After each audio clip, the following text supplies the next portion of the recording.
One final European story here is the Armenian genocide that was remembered yesterday. It was the Day of Remembrance.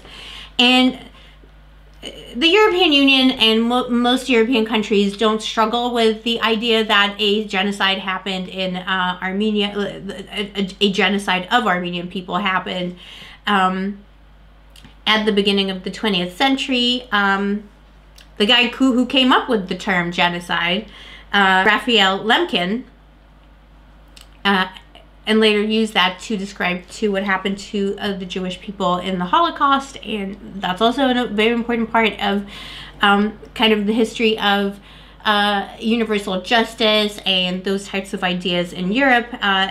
You know, later that term genocide would become really important. There's like all kinds of things in place today that use these this kind of nomenclature. Lemkin was the guy for that, and you know, like, he kind of saw that what was happening in Armenia was like that's, he was like, well, that's what I'm thinking of when I'm thinking what I'm trying to define as genocide. That's like an example.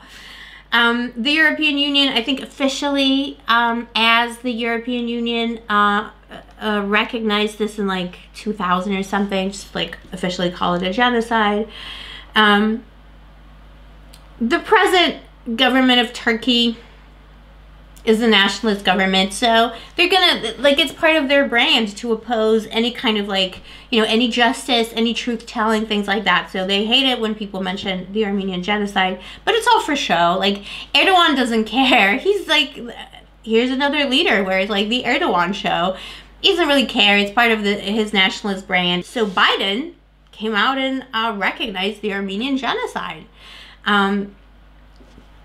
Picking that low-hanging fruit, and like now he's some kind of a hero. Anyway, he's like, just because he's the first US president to just say it out loud, and it's like a whole thing, even though like it's been officially recognized by other political structures in the United States. It's like a big deal that Biden said this. And, you know, he got all these brownie points with the people of Armenia. And Erdogan made a show of pouting and whatever. I don't think that there's going to be any consequences to that. I know that people think that, like, I don't really understand exactly, like, maybe there's something I'm completely missing, but I really don't understand why it's, like, taken so long for an American president to, like, North American president to say that. And I know it's, like, you know, implicated in different types of deals and different types of relations with Turkey and around Turkey.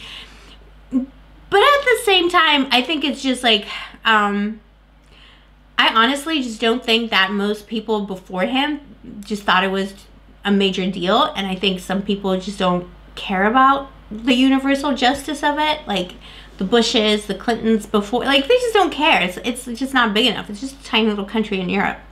I think it just wasn't a priority. I don't think it was to, like, appease Turkey or anything like that. And I don't think it's a problem that Erdogan will make, like, a show of it. It's going to improve his ratings if he says, like, bad things about Biden now, because, like, you know, for his nationalist audience, nothing will come of it. European countries have been calling it a genocide for years, and, like, this is, like, a literal country in Europe. Turkey is, like, here, and there's been no consequences other than, again, like, whenever Erdogan brings that up, it's good for the ratings and it's good for his image, and it doesn't really affect anything other than showing respect and showing remembrance to the people who were victimized by this genocide and to people in Armenia today. It's just part of being European and, like, a globally minded, historically educated person. But yeah, I just want to make that little point. I just, like, because I see even on Euronews, people are like, oh, Biden, he's so great. He said the Armenian genocide happened. Well, I mean, yeah, thanks, Sherlock. Like, it's a problem that it took a lot of like the world stage to discuss it for various geopolitical reasons. there's a lot of very complicated, very unpleasant history in Europe, and that's just one example, right? But he didn't do anything special. I really honestly think that Biden is on this like track for low-hanging fruit, and he's picking like the most distant, insignificant to current U.S. policy fruit possible in doing this. I'm like, yeah, there's no praise.